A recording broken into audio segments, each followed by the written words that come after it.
जय राधा माधव कुंज विहारी जय राधा माधव कुंज विहारी जय राधा माधव कुंज विहारी जय राधा माधव कुंज विहारी जय गोपी जन वल्लभ गिरिवरधारी जय गोपी जन वल्लभ गिरिवरधारी जय गोपी जन वल्लभ गिरिवरधारी जय गोपी जन वल्लभ गिरिवरधारी यशोदानंदन व्रज जन रंजन यशोदानंदन व्रज जन रंजन यशोदानंदन व्रज जन रंजन यशोदानंदन व्रज जन रंजन यशोदानंदन व्रज जन रंजन यशोदानंदन व्रज जन रंजन यमुना तीरा बनचारी यमुना तीरा बनचारी यमुना तीरा बनचारी यमुना तीरा बनचारी जय राधा माधव कुंज विहारी जय राधा माधव कुंज विहारी जय गोपी जन वल्लभ गिरिवरधारी जय गोपी जन वल्लभ गिरिवरधारी यशोदानंदन व्रज जन रंजन यशोदानंदन व्रज जन रंजन यशोदानंदन व्रज जन रंजन यशोदानंदन व्रज जन रंजन यमुना तीरा बनचारी यमुना तीरा बनचारी जय राधा माधव कुंज विहारी जय राधा माधव कुंज विहारी हरे कृष्ण कृष्ण कृष्ण कृष्ण हरे हरे हरे राम राम राम हरे हरे हरे कृष्ण कृष्ण कृष्ण कृष्ण हरे हरे हरे राम राम राम हरे हरे हरे कृष्ण कृष्ण कृष्ण हरे हरे हरे राम राम राम हरे हरे हरे कृष्ण कृष्ण कृष्ण हरे हरे हरे राम राम राम हरे हरे हरे कृष्ण कृष्ण कृष्ण हरे हरे हरे राम राम राम हरे हरे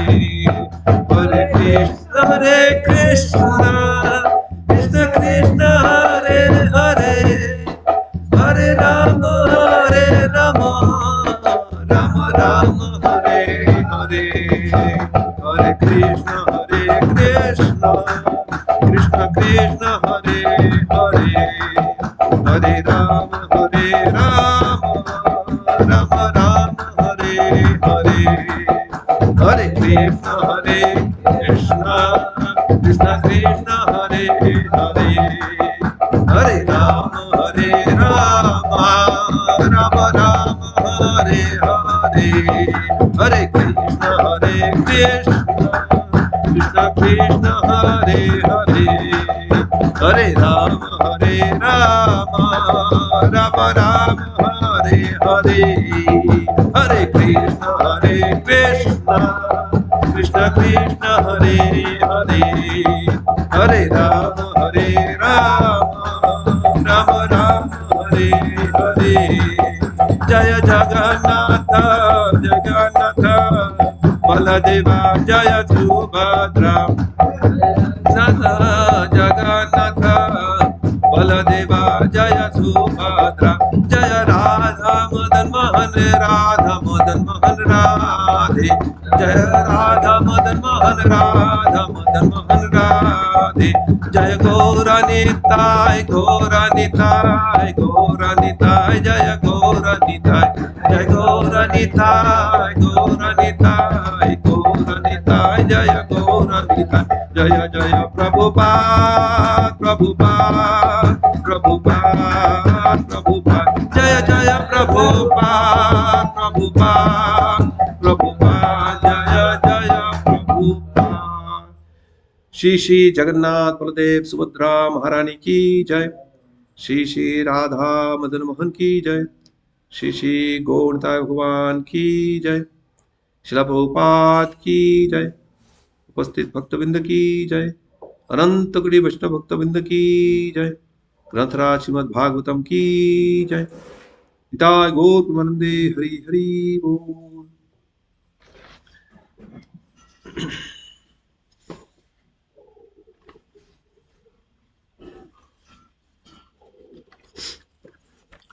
हरे कृष्ण प्रभु।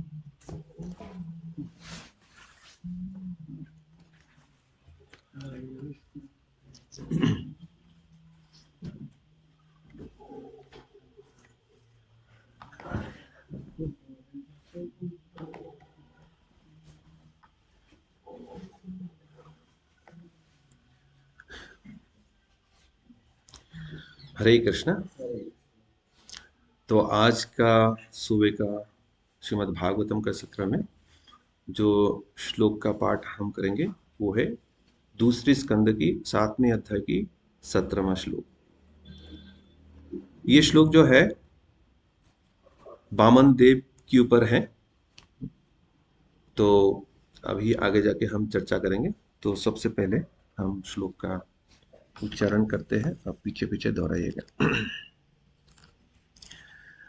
जययान गुणेर अवरिजो अपि अदिति सूतनम,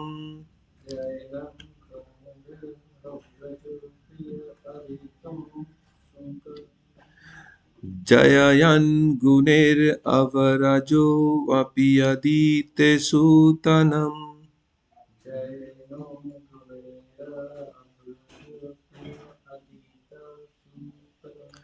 लोकान् विचक्रमयिमान् यद् अथेधियजन,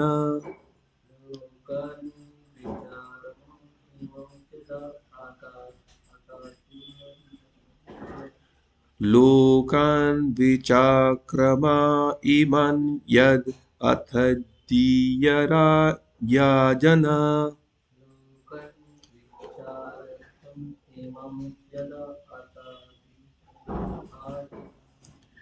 क्षामं वामनेन जगृहत्रिपाच्छलेन,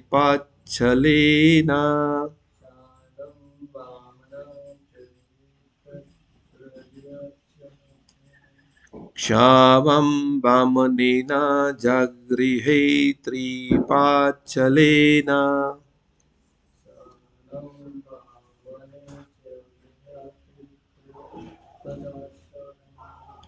यचिनामृते पथि चरन् प्रभुभिर्न,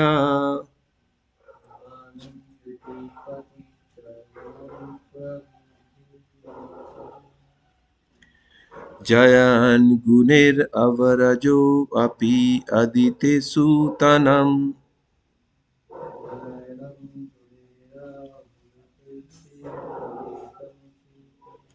लोकान् विचक्रमयिमान् यद् अथेधियजन,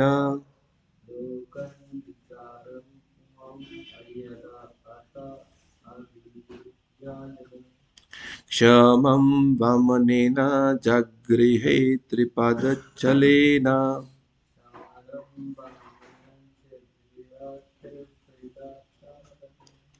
यचनमृतपथि चरणप्रभुभिर्चनाचलाय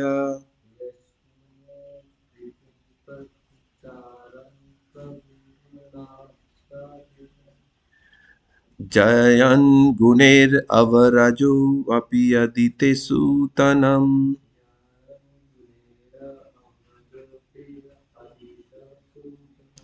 लोकान् विचक्रमा इमं यद् अथेदिया जन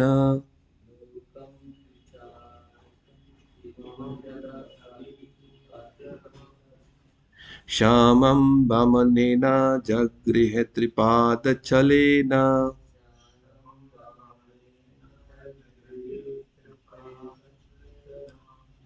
यचनमृतपथि चरन् प्रभुभिर्न चलाय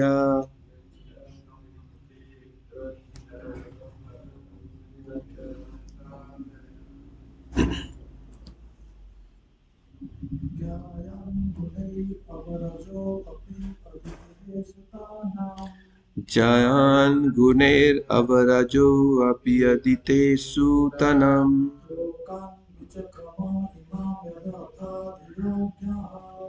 लोकान् विचक्रमैमन् यत अदितियन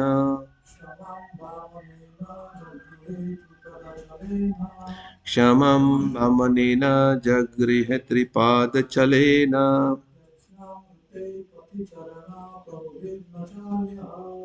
यचनमृतपथि चरण प्रभुभिर्न चलेह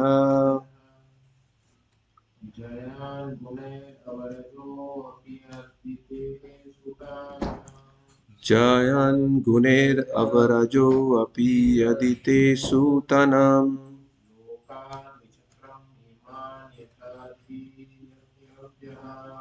लोकान् विचक्रमा इमन् यत् अथाधिजज्ञन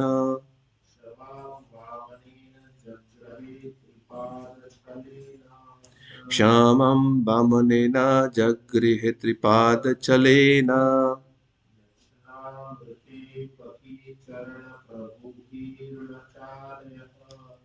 यचनमृतपथि चरण प्रभुभिर्न चलेह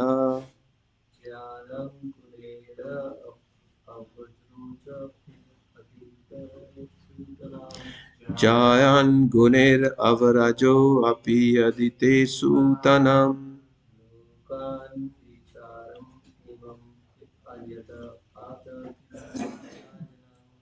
लोकान् विचक्रमा इमं यत् अथाधियज्ञः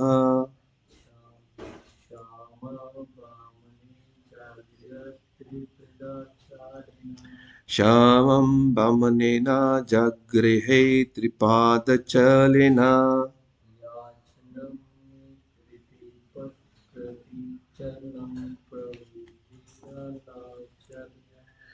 यचनमृतपथि चरण प्रभुभिर्न चलेह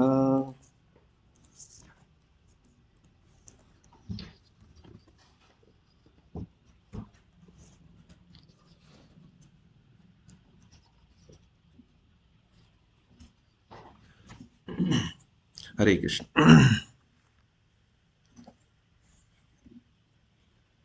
तो अभी हम शब्दार्थ पढ़ेंगे और उसके उपरांत आप पीछे पीछे दोहराइएगा। जयन सबसे बड़ा गुण गुणों में अबरज दिव्य अपि यद्यपि वे वैसे हैं अदिति के सुतनाम सभी पुत्रों का जो आदित्य कह जाते हैं।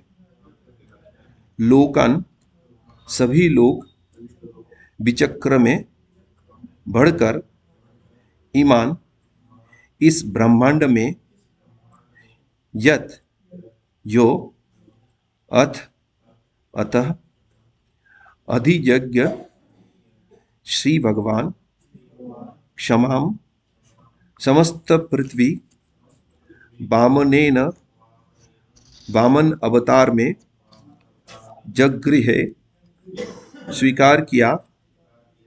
त्रिपद तीन पग छलेन के बहाने यक्षम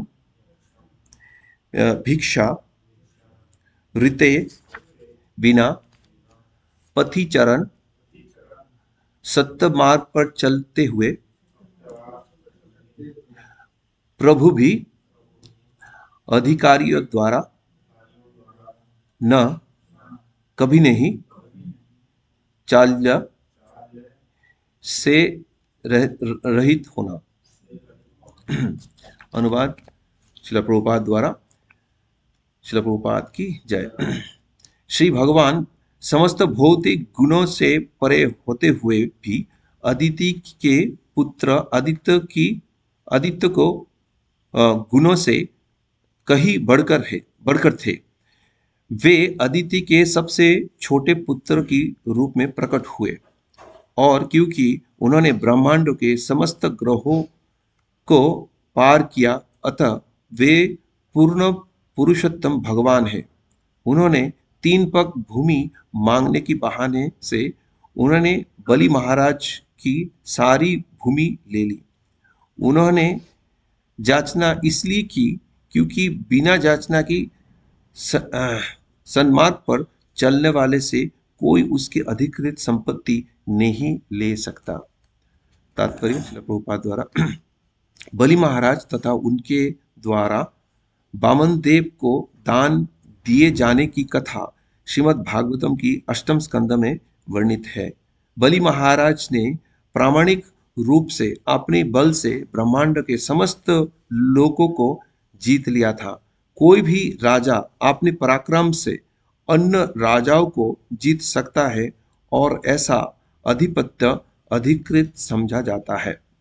अतः बलि महाराज के पास ब्रह्मांड की सारे भूमि आ गई और वे ब्राह्मणों को उदारता पूर्वक दान देने वाले थे। फलतः श्री भगवान ने ब्राह्मण भिक्षु का वेश धारण किया और बलि महाराज से तीन पग भूमि मांगी। श्री भगवान तो सभी वस्तुओं के स्वामी है, अतः वे चाहते तो बलि महाराज की समस्त भूमि ले सकते थे, किंतु उन्होंने ऐसा नहीं किया क्योंकि बलि महाराज ने ये सारे भूमि राजा की अधिकारों के अनुसार प्राप्त की थी। अब श्री भगवान वामन ने बलि महाराज से इतना तुच्छ दान मांगा तो बलि के गुरु शुक्राचार्य ने इस प्रस्ताव का विरोध किया क्योंकि उन्हें पता था कि भिक्षु के रूप में वामन देव श्री विष्णु ही थे। जब बलि महाराज को पता चल गया कि भिक्षु के रूप में भगवान श्री विष्णु ही है तो उन्होंने अपने गुरु की आज्ञा की चिंता ना करते हुए मांगी गई भूमि तुरंत ही दान में देना स्वीकार कर लिया। इस समझाने के अनुसार भगवान वामन ने ब्रह्मांड की सारे भूमि पहले दो पग में ही नाप ली और बलि महाराज से अपना तीसरा पग रखने के लिए भूमि मांगी। बलि महाराज ने अपने मस्तक पर उनका तीसरा पग रखने में प्रसन्नता व्यक्त की। इस प्रकार अपने पास जो कुछ था उसे बलि महाराज ने खोया नहीं, वरन श्री भगवान से आशीर्वाद प्राप्त किया कि वे उनके नित्य साथी और द्वारपाल बनकर उनके साथ रहे। अतः श्री भगवान के लिए सर्वस्व अर्पित करके मनुष्य कुछ भी खोता नहीं, वरन सब कुछ प्राप्त करता है, जिसकी अन्यथा उसे कोई आशा नहीं होती।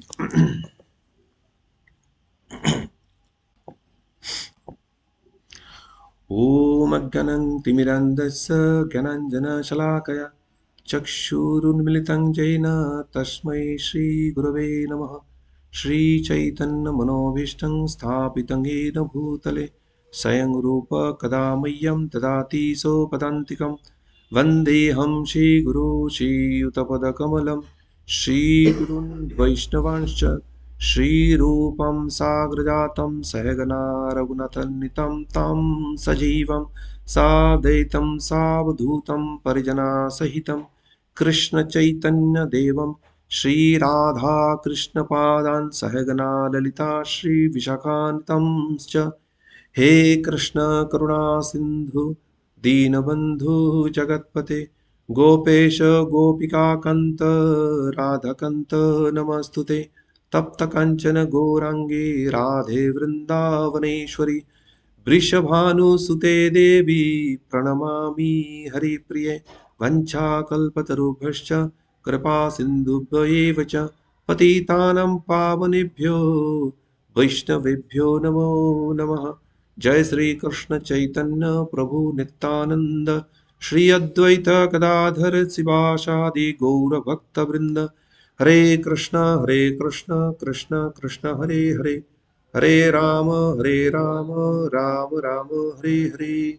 नमो विष्णुपादाय कृष्ण पृष्ठाय भूतले श्रीमते भक्ति वेदांत स्वामी निति नमिने नमस्ते सारस्वती देवे गौरवाणी प्रचारिणे निर्विशेष शून्यवादी पाश्चात्य देशधारिणे।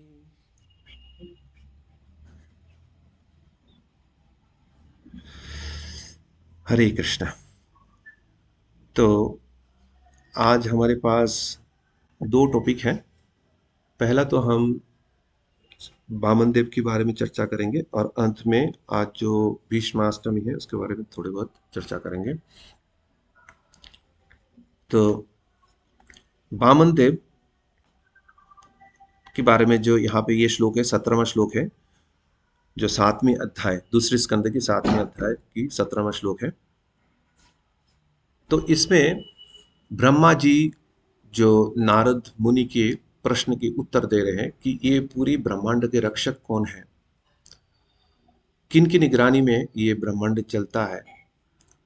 तो इसी प्रश्न का जवाब देते हुए ब्रह्मा जी इस अध्याय में अलग अलग भगवान के अवतार के बारे में बता रहे हैं।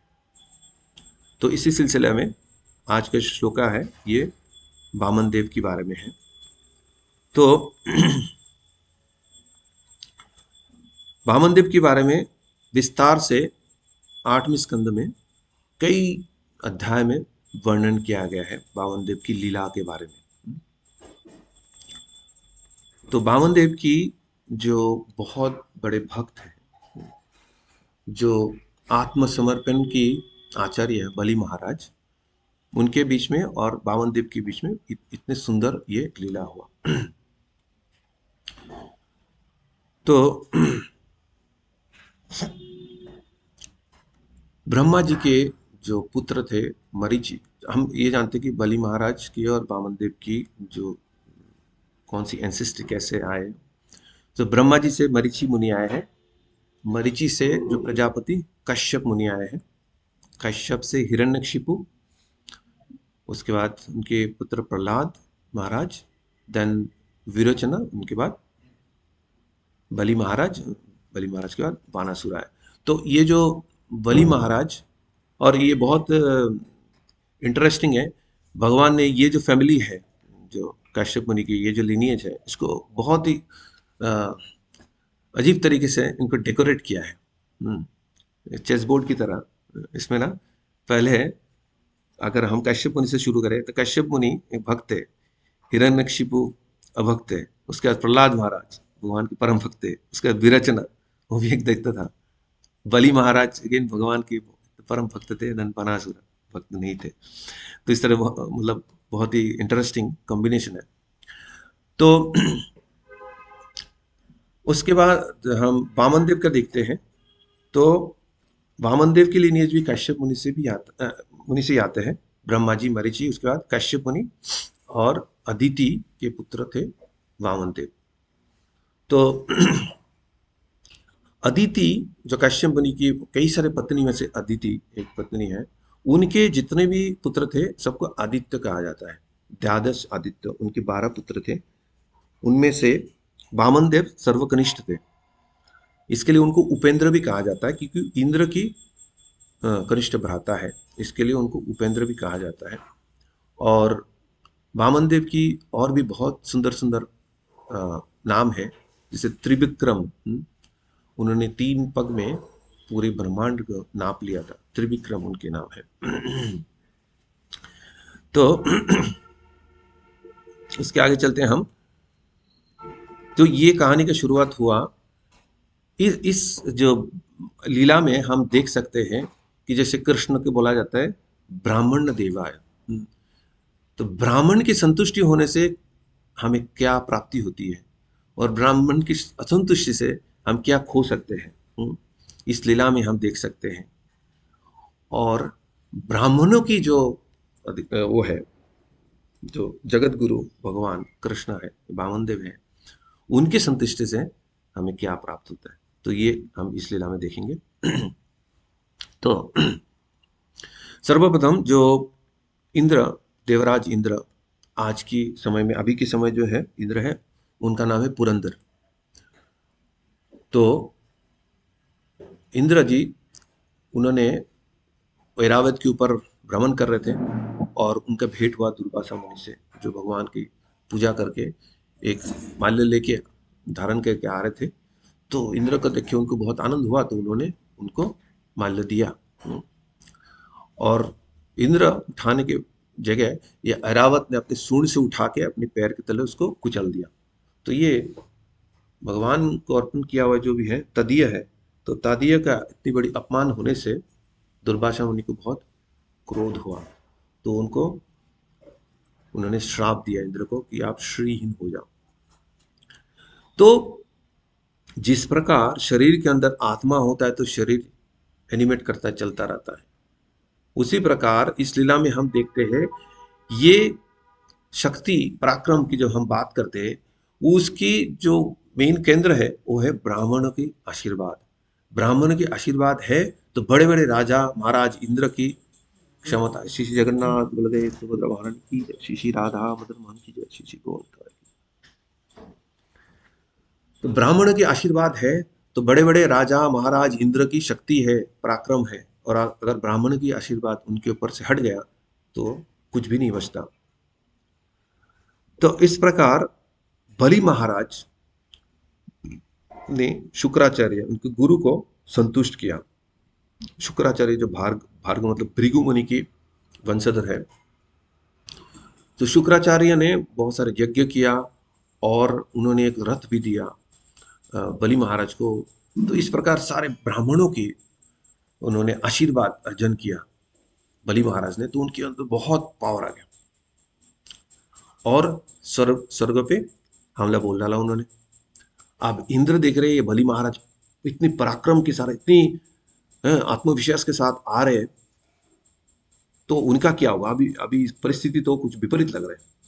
तो अपनी ब्रह्मा जी बृहस्पति उनसे पूछा कि अभी हमारा परिस्थिति क्या है, हमें करना क्या चाहिए।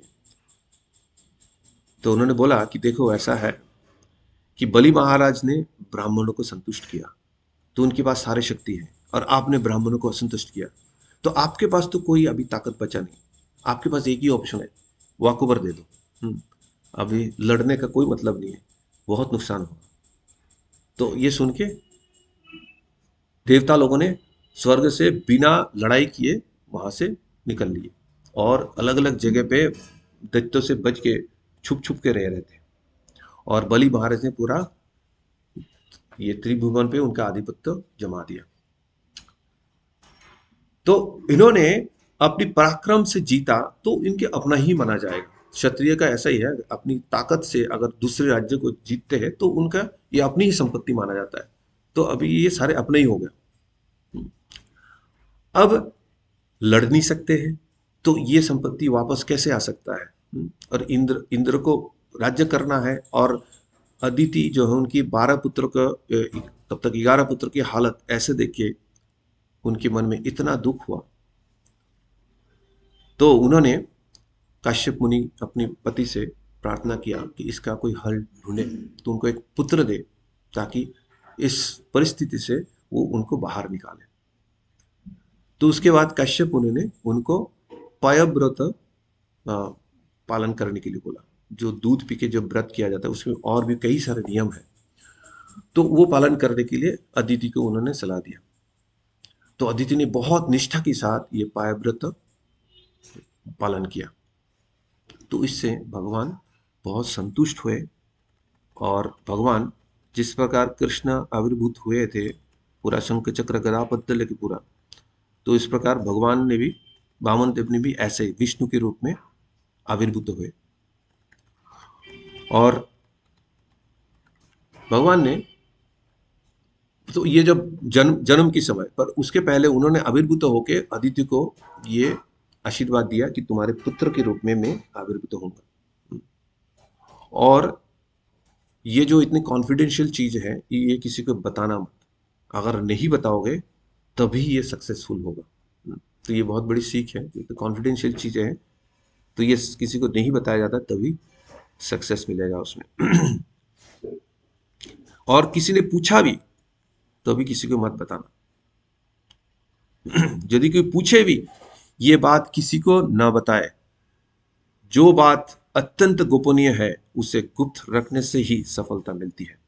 ये बहुत बड़ी सीख है उनका। तो भगवान अपनी ओरिजिनल फॉर्म में आविर्भूत हुए, और उसके बाद कश्यप मुनि और अदिति के सम्मुख में उन्होंने एक बामन का रूप धारण किया, छोटे से ब्राह्मण बालक के रूप धारण किया। और उसके बाद धीरे धीरे वो जो बड़े हुए, तो उसके बाद उनको पता लगा कि ये जो बलि महाराज वो यज्ञ कर रहे हैं। तो बलि महाराज ब्राह्मणों के बहुत आदर करते थे और ब्राह्मणों को बहुत दान देते थे।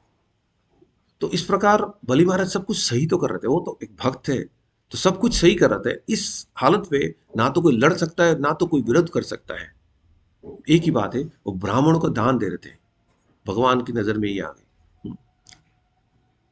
तो भगवान ने सोचा कि लड़ाई करके जब कुछ नहीं हो सकता, जांच ना करके ये हो सकता है। ये भी देखते हैं हम, जरासंध। जरासंध जो ब्राह्मणों को दान देता था बहुत, तो भगवान ने वहां पे भी अपना छल दिखाया कि 1-on-1 फाइट के लिए भीम अर्जुन को लेके चले गए। तो इस प्रकार यहाँ पे भी भगवान जांचना करने के बारे में सोचे। तो भगवान जब बलि महाराज के यज्ञ के क्षेत्र में पहुंचे, तो एक लग रहा था कि एक सूर्य का उदय हुआ, इतनी तेज था उनका।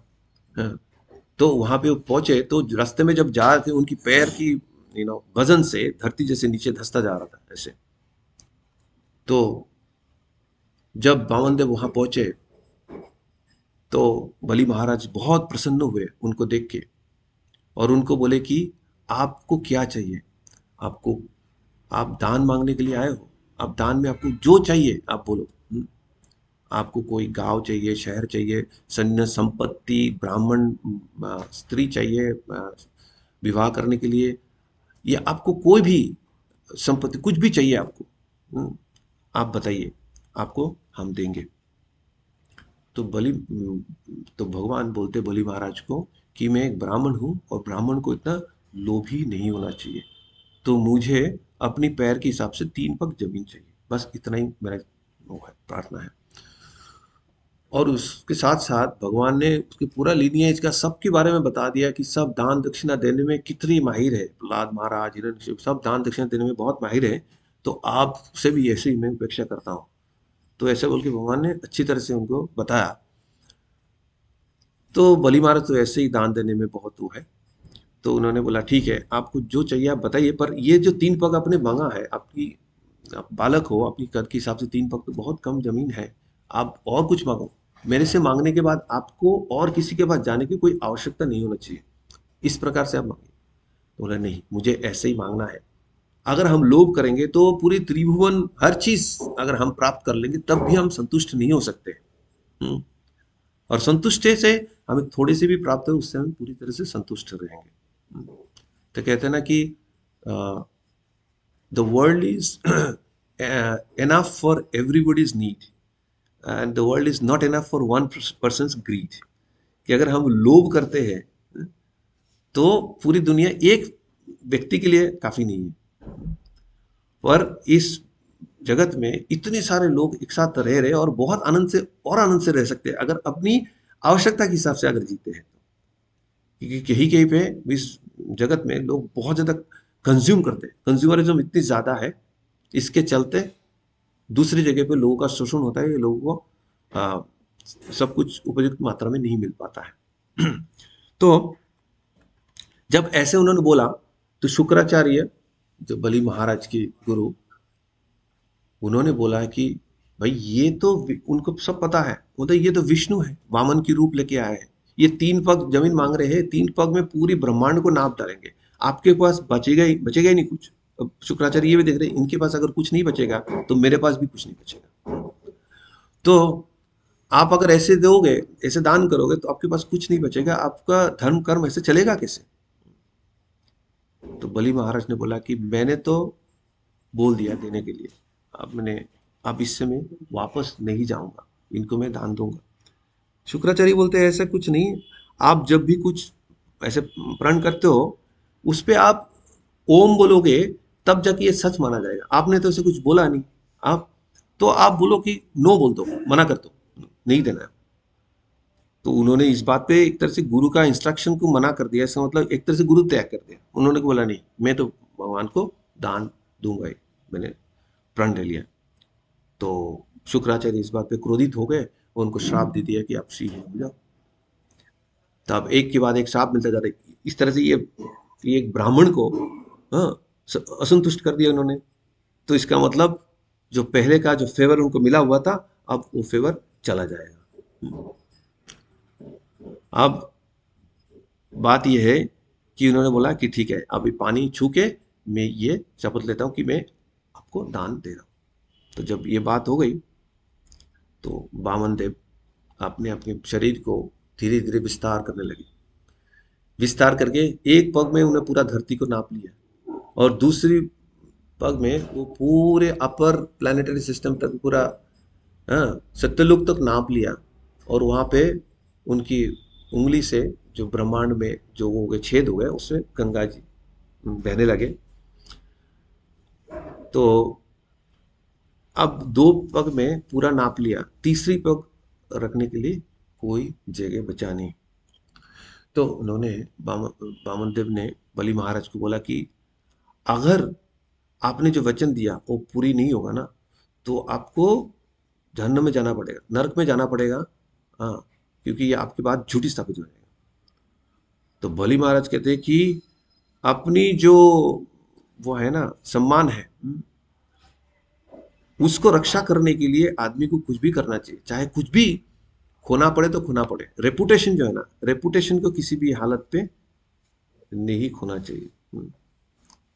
जो कहते हैं ना कि if money is lost then something is lost, no nothing is lost is said, and if health is lost then something is lost, but if character is lost then everything is lost. तो ये बलि महाराज के reputation की सवाल है। ये reputation और भगवान के साथ जो रेपुटेशन है वो तो एब्सोल्यूट अल्टीमेट रेपुटेशन होता है। अगर किसी ने बोल दिया कि भगवान मैं आपको 2 रुपया दूंगा, हाँ, और 1 रुपये में अटक जाता है तो बहुत बड़ी बात हो जाती है ना, क्योंकि ये तो 100% ट्रांसपेरेंट है, भगवान को सब कुछ एंड टू एंड पता है। तो अब बलि महाराज ने बोला आपकी जो तीसरी पग है वो मेरे सर पे आप रखिए। वो पूरा आत्मनिवेदन कर दिया उन्होंने और भगवान ने अपनी तीसरी पग उनके सर पे रखा।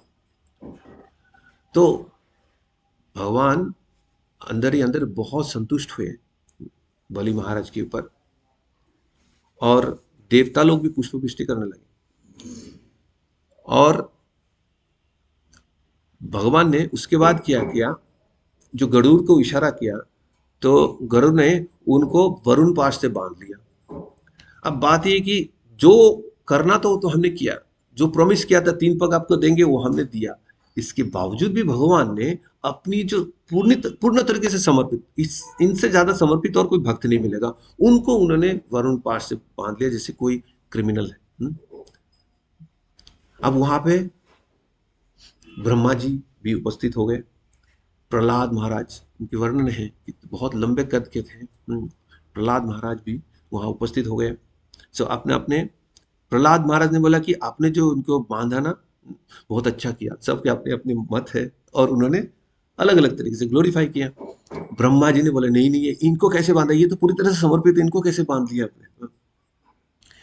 तो भगवान बलि महाराज को और ग्लोरीफाई करना चाहते कि इनकी सहनशीलता देखो, इतना कुछ देने के बाद मैंने बांध भी लिया, फिर भी वो पूरी तरह से मेरे ऊपर समर्पित है। पर बलि महाराज की जो संगी साथी थे, सारे जो दैत्य थे, वो समर्पित नहीं थे, वो तो पूरी तरह से अटैक करने के लिए तैयार पड़े।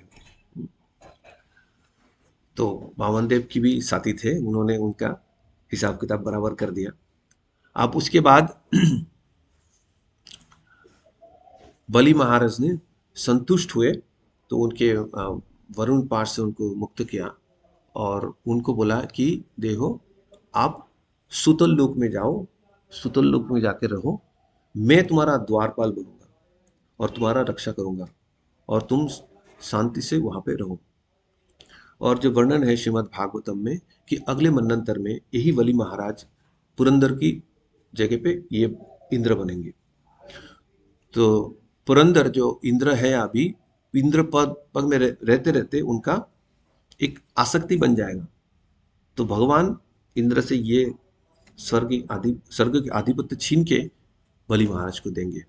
और बलि महाराज अगले मनंतर में, अभी जो 28th युग साइकिल चल रहा है, तो इस तरह से 71 युग साइकिल होगा, तो ये मनंतर खत्म होगा, तो उसके अगले मनंतर में बलि महाराज इंद्र बनेंगे। तो इस प्रकार भगवान को सब कुछ समर्पण करने से बलि महाराज ने कुछ भी नहीं खोया। देखने में लगता है खोया, पर उनको भगवान की सानिध्य मिला सुतल लोक में, और अगले मनंतर में वो इंद्र बनेंगे। और भगवान के प्रोटेक्शन इतनी जबरदस्त है कि कभी मैं ऐसे सोच रहा था कि भगवान के साथ लड़ने के लिए भगवान की पार्षद आते हैं। और भगवान की इतनी लंबे पैर है भगवान फुटबॉल खेलेंगे तो कैसे लगेगा, किक मारेंगे तो कैसे लगेगा, पर किक के लिए फुटबॉल भी तो ऐसे ही होना चाहिए ना। तो वो भी इसका इंतजाम हो गया, छोटे मोटे फुटबॉल तो फट जाएगा। तो रावण एक बार गया वहां पे सुतोल लोक में, तो भगवान जब वो अंदर घुसना चाहा, भगवान ने जम के एक किक मारा, हाँ, तो फुटबॉल फटा नहीं, और ये 10,000 योजना दूर जाके गिरा। तो भगवान इस प्रकार वामन देव का सुरक्षा करते हैं, अभी भी करते हैं, क्योंकि अभी भी चल रहा है ये मनंतर। तो भगवान ने याचना करते हुए, भिक्षा मांगते हुए बलि महाराज से ये जो ब्रह्मांड मांगा उसको वापस इंद्र को प्रदान किया। तो इस प्रकार दोबारा जो आदित्य लोग राज करने लगे। और जो बलि महाराज वो सुतल लोक में रहने लगे। भगवान ने ये बोला, सुतल लोक में जो है ना, सुख जो होता है वो स्वर्ग से ज्यादा ज्यादा सुख मिलता है उनको, क्योंकि रेस्ट्रिक्शन वगैरह नहीं होता उतना ज्यादा। दैत्य लोग तो आनंद से रहते, वहां पे इतना कुछ रेस्ट्रिक्शन नहीं रहता जो स्वर्ग लोक वगैरह में होता है। तो इस प्रकार भगवान ने इंद्र को अपनी राज्य वापस दिया। तो ये था बलि महाराज की और वामन देव की बीच में जो लीला हुआ, तो उसके बारे में। तो अभी हम चर्चा करेंगे भीष्म अष्टमी के बारे में। जो भीष्म पितामह की जो भीष्म पितामह जो है वो 12 महाजन में से एक महाजन है। तो भीष्म पितामह देव नाम का एक जो अष्टवसु थे, देव अष्टवसु में एक वसु थे, और उन्होंने अपराध किया था, इसलिए वशिष्ठ मुनि ने उनको श्राप दिया था कि 8 वसु को उन्होंने श्राप दिया था। उनके ज्यादा वो था, उसमें भागीदार थे अपराध में, तो उनको ज्यादा श्राप लगा। तो उनको बोले थे कि आप जाके धरती में जाके पैदा हो। तो उसके बाद अरेंजमेंट हुआ। उसके बाद उन्होंने, देव ने जब जब उन्होंने माफी मांगा, तो उन सबको बोला कि आप जन्म तो लोगे, तुरंत वापस आप लोग आ जाओगे। पर देव का जो वो था, अ, अपराध था, ज्यादा था। तो उन्होंने बोला आपको लंबी समय तक रहना पड़ेगा और आपको बहुत कष्ट से वहां पे जीना पड़ेगा। तो अरेंजमेंट बन गई कि गंगा जी जो है उनकी माता बनी, और उन्होंने जाके एक एक करके 7 पुत्र को जन्म के बाद ही उन्होंने, जो शांतनु के साथ जो उनकी हुआ था, अ, विवाह हुआ था, उसके बाद उन्होंने ये भी एक शर्त रखा था कि मैं जो भी करूंगा करूंगी तो आप उसमें कोई बाधा नहीं, अड़चन नहीं डालोगे। तो इससे क्या होगा, अगर ऐसा करोगे, कुछ पूछोगे आप ऐसे क्यों कर रहे हो ऐसा को, तो आपको तुरंत छोड़ के हम चले जाएंगे। तो ऐसे ही जब भी एक पुत्र का जन्म होता है तो वो जाके गंगा में बहा देती है। तो शांतनु उसको सहन करते रहते। 8वीं बार जब ऐसे हुआ, देवव्रत का जन्म हुआ, भीष्म पितामह के जन्म हुआ, तो उन्होंने पूछा, और जैसे पूछा कि ऐसे क्यों कर रहे हो ऐसे, तो उन्होंने बोला ठीक है मैं अभी जाती हूँ, और इस पुत्र के भी लेके जाती हूँ, इसको मैं अच्छी तरह सीख दे के वापस आपके पास, उसके जब सही उम्र होगा आपके पास वापस भेज देंगे। तो इस प्रकार भीष्म पितामह का जन्म हुआ। तो उसके बाद उनको स्वर्गलोक में उधर परशुराम आदि और वशिष्ठ मुनि से भी शिक्षा मिला, अलग अलग शास्त्रों की शिक्षा मिला। उसके बाद वो वापस, गंगा देवी ने उनको अपने पिता के पास पहुंचा दिया। तो उसके बाद वो बड़े हुए, तो इधर शांतनु को जो है ना, सत्यवती करके जो एक मछुआरे की पुत्री थी, उनसे उनके बहुत वो आकर्षित हो गए और उनसे विवाह करने की सोचा। पर जो उनके पिता थे उन्होंने बोला कि जिस प्रकार मुझे ज्ञात है कि मेरे बेटी के जो पुत्र होगा वो राजा बनेंगे, तो आप अगर हो तो आप तो खुद सिंहासन में बैठोगे, हैं? तो मेरा बेटी का पुत्र तो सिंहासन में नहीं बैठेगा कभी। तो बोले ऐसा नहीं, तो मैं ये बोलता हूँ कि मैं कभी सिंहासन में नहीं बैठूंगा, राजा नहीं बनूंगा। तो बोला ठीक है, आप नहीं बैठोगे तो आप तो विवाह करोगे, विवाह करने से आपको पुत्र होगा, तो आपके पुत्र तो सिंहासन में बैठेगा। तो बोलता ऐसा नहीं, मैं ये शपथ लेता हूँ, ये भीष्म प्रतिज्ञा की इन्होंने कि आजीवन में अविवाहित रहूंगा, ताकि मेरा कोई पुत्र ना हो जो सिंहासन का दावेदार बने।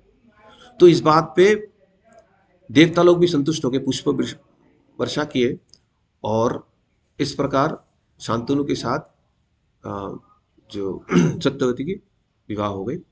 और शांतनु बहुत संतुष्ट होकर उनको ये वर प्रदान किए कि आपकी इच्छा मृत्यु होगी, जब आप चाहेंगे तभी आपका मृत्यु होगा। तो इस प्रकार भीष्म पितामह जो ये कुरुवंश को ये जो रक्षा करने की पूरी पण लेकर ले रखा है, सिंहासन की जो रक्षा करना, ये आजीवन करते जा रहे थे। तो इस प्रकार जो आगे चलते हुए कुरुक्षेत्र का युद्ध हुआ, तो कुरुक्षेत्र का युद्ध में वो एक महाजन होते हुए भी अधर्म की पक्ष में थे, कौरवों के पक्ष में थे। और कौरवों के पक्ष में होने का एक वजह ये भी था, ऐसे तो बोलते कि वो नमक का कर्ज अदा कर रहे थे, कई तरह से इसको देखा जा सकता है। पर उनको जिस चीज का लालसा था, उनका लालसा था कि भगवान को एक रूप में दर्शन करने का। वो रूप का दर्शन कौरवों के पक्ष में होने से ही हो सकता है, पांडवों के पक्ष में। क्योंकि पांडवों के पक्ष में जो अर्जुन थे, उनको हमेशा कृष्ण का पीछे से वो देख पा रहे थे। भीष्म पितामह को जो देखना था, भगवान को सामने से देखना था, वो एक एक रूप में देखना था। उनके अंदर शिवलरी रस था, शिवलरी लड़ने का जो। तो इस प्रकार हुआ कि उनको ये रूप भगवान को देखना था। अब वो कैसे देख पाते? तो ऐसा हुआ कि दुर्योधन और भीष्म पितामह की में वहां के बीच में वार्तालाप ये हो कि आप पांडवों की तरफ बहुत नरमी से पेश आते हो, उनसे लड़ते उड़ते नहीं हो, ऐसा है। तो उन्होंने दुर्योधन को बोला कि ऐसा देखो, ये मेरे पास ये 5 बाण है। ये 5 बाण से ना कल मैं जब युद्ध करूंगा, ये मैं पांचों पांडवों को मार दूंगा, ये पांचों बाण से। तो दुर्योधन देखता, अरे बात तो सही डायरेक्शन में जा रहे हैं। तो उन्होंने बोला, ये पांचों बाण ना आप मुझे दे दो, मैं संभाल के रख दूंगा, आपको समय पे दे दूंगा। तो उसने रख दिया संभाल के। अब कृष्ण को सब पता है। कृष्ण ने अर्जुन को बोला, अर्जुन ऐसा है, हम अभी जाके अब युद्ध जब समाप्त होते, शाम के समय में सबके बीच में, जो दोनों पक्ष के बीच में मित्रता के संबंध होता है, तो दुर्योधन भी बहुत मित्र के रूप में पेश आता है उस समय। तो अर्जुन को लेके कृष्ण वहां पे गए, बोला कि अर्जुन, बहुत पहले तुमने जो गंधर्व से ये दुर्योधन को बचाया था, तो उस समय दुर्योधन आपको कुछ देने के लिए वो किया था कि आपको वर मांगो, आपको मिलेगा। तो आपने उस समय मांगा नहीं, बाद में मांगने के लिए बोला। तो अभी जाके मांगो, जाके बोलो ये पांचों बाण चाहिए। तो अर्जुन ने ऐसा ही किया, करके ये पांचों बाण मांग लिया। अब दुर्योधन देने के लिए विवश थे, तो दुर्योधन ने पांचों बाण दे दिया। अब ये बात जब भीष्म पितामह को पता लगा, कि तो उनको पता लग गया कि मेरा प्रतिज्ञा जो था कल का, ये तो भंग हो गया। अब तो मैं मार नहीं सकता इनको, अर्जुन को भी नहीं मार सकता। तो उन्होंने भी पढ़ लिया कि अगर ये कृष्ण के कहने पे ये हुआ है, मेरा प्रतिज्ञा भंग हुआ है, तो मैं भी उनका प्रतिज्ञा भंग कराऊंगा। कि वो बोले हैं कि कुरुक्षेत्र के युद्ध में लड़ेंगे नहीं, मैं भी उनका प्रतिज्ञा भंग करके दिखाऊंगा। तो उसके बाद, और बीच में ऐसा भी हुआ कि ये बाद में होता है, जो शिखंडी का एपिसोड होता है। अब क्या है कि कृष्ण अर्जुन को लेके, रथ लेके जब भीष्म पितामह के सामने थे, तब लड़ाई शुरू हुई अर्जुन और भीष्म पितामह के बीच में। और भीष्म पितामह जब भयंकर तरीके से उस दिन लड़ रहे थे, ऐसे लड़ रहे थे कि अर्जुन की कुछ चल ही नहीं रहा था। हर चीज, है ना, धनुष टूटते जा रहा था, रथ पहिया टूटते जा रहा था, ऐसे हालत हो गई। तो जब ऐसी स्थिति हो गई, अब दिखाई दिया कि अर्जुन को तो मार के ही छोड़ेंगे। तब कृष्ण ने क्या किया, रथ से उतरे और पहिया उठाया, और उठा के सीधा भीष्म पितामह की तरफ भागे, उनको मारने के लिए। और भीष्म पितामह को यही चाहिए था, यही रूप में उनको दर्शन चाहिए था। उनको ऐसा नहीं कि स्तुति कर रहे हैं, ऐसा ऐसे, उनको वो पर्टिकुलर एक फॉर्म में चाहिए। जैसे हम भक्तों को चाहिए ना, भगवान बांसुरी लेके ऐसे बजाएंगे त्रिभंग मुरारी बन के, तो वैसे दर्शन चाहिए भगवान हमें। भक्तों को विश्व रूप में दर्शन नहीं चाहिए ऐसे ऐसे। तो उनको चाहिए कि ये ऐसे पहिया लेके आएंगे मारने के लिए, भाग के आएंगे, बाल ऐसे उड़ रहा होगा, उसी में धूल मिट्टी मिलेगा, उसमें कुछ कुछ पसीना होगा, हाँ, और गुस्से में क्रोध से वो मारने के लिए आएंगे।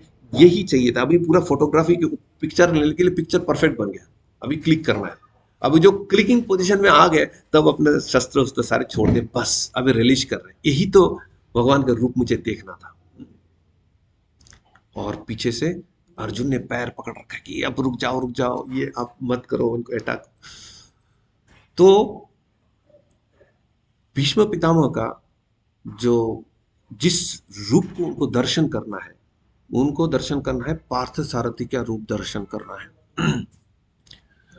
तो इसलिए ये सब कर रहे थे, शिवलरी स्पिरिट से पेश आ रहे थे।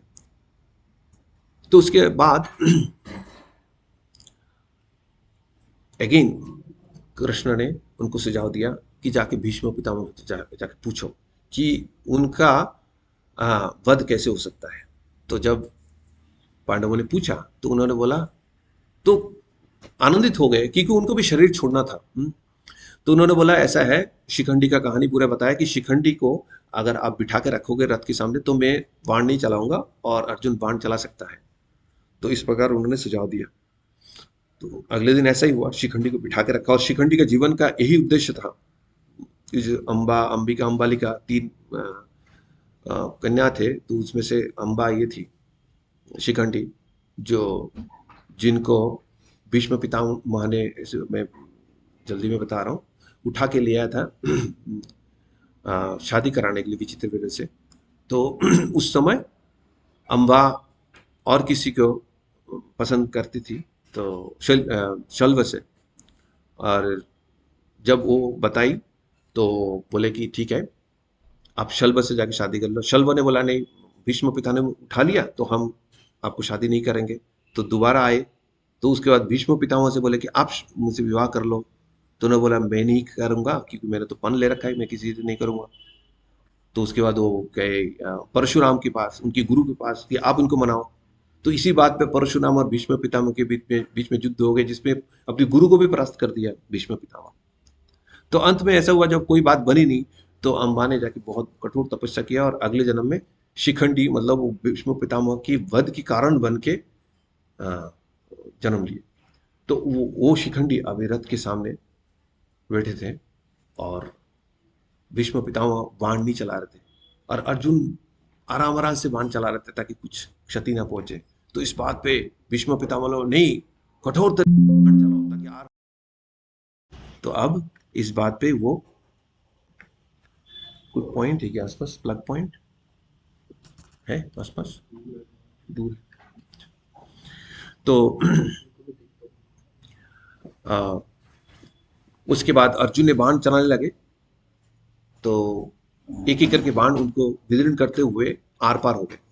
तो ऐसे कई सारे बाण ऊपर से लेके नीचे तक पूरे शरीर में जो बाण चल गए, तो वो बाण की सज्जा पे नीचे लेट गए। और उसके बाद जो उनको पानी या सर रखने के लिए तकिया का जरूरत है, उसके लिए दुर्योधन बहुत सुंदर सुंदर सामग्री लेके आए, बट उनको ऐसा पसंद नहीं था, क्योंकि हर चीज मैचिंग होना पड़ेगा इसके अंदर। वो मैचिंग होना पड़ेगा, क्योंकि बाणों की सज्जा पे लेटे हैं, तो उनकी जो तकिया भी है ना, बाणों की होना चाहिए। तो अर्जुन ने बाण चला के उनके लिए तकिया बना के दी, और दूसरी एक बाण चला के उन्होंने उनके लिए धरती को विदीर्ण करके वहां से पानी आया, उनको प्यास मिटाने के लिए उनके मुंह में आके पानी गिरा। तो इस प्रकार से कई दिन तक वो जीवित थे, क्योंकि वो इंतजार कर रहे थे एक समय की, जिस समय पे वो जो अनुकूल हो उनके शरीर छोड़ने के लिए।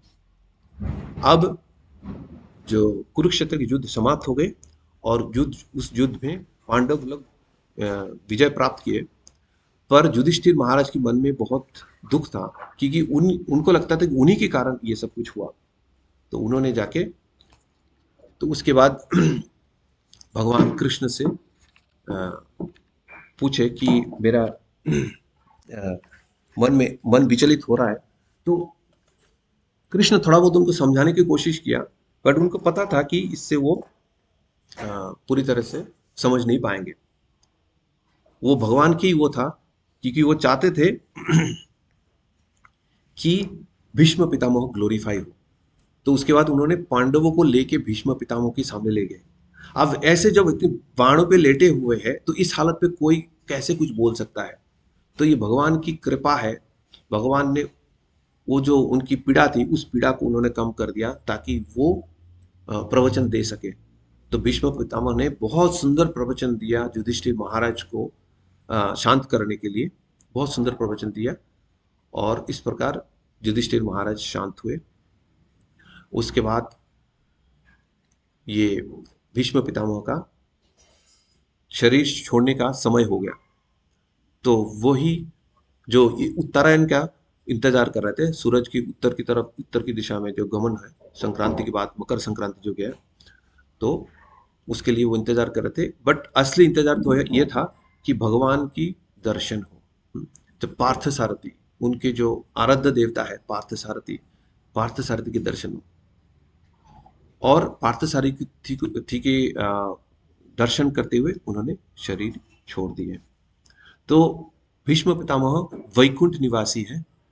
पार्थ सारथी के नाम पे एक वैकुंठ है, तो उस वैकुंठ में वो गमन किए। तो ये भीष्म पितामह जो अपनी प्रतिज्ञा में अटल थे, भगवान के इतने बड़े भक्त थे, एक महाजन थे, और भगवान की भक्ति में हमेशा निमग्न रहते थे।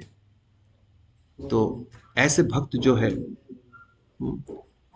उनको हम आज के दिन में स्मरण करते हैं, उनसे कृपा की याचना करते हैं।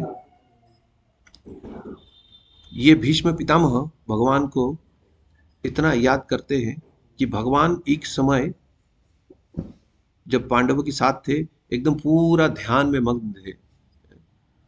तो युधिष्ठिर महाराज आए, आके बोले, आप किसके ऊपर इतना वो कर रहे थे? आप तो भगवान हो, आप किसके ऊपर मेडिटेट कर रहे थे? तो बोलते, भीष्म पितामह मेरे ऊपर मेडिटेट कर रहे थे, तो मैं भी उनके ऊपर मेडिटेट कर रहा हूँ। ऐसे तो इतना भगवान कनेक्टेड थे भीष्म पितामह से। तो ऐसे भक्त जो है, महान भक्त, एक महाजन है, भगवान कितने बड़े भक्त थे, तो उनसे हम कृपा याचना करते हैं आज के दिन पे, भीष्माष्टमी में। तो उसके साथ ही आज की कथा के यही पे विराम देते हैं। भीष्म पितामह की जय, भीष्म अष्टमी की जय, ग्रंथराज श्रीमद् भागवतम की जय, बलि महाराज की जय, वामन अवतार की जय, शिला प्रभुपाद की जय। हरे कृष्ण।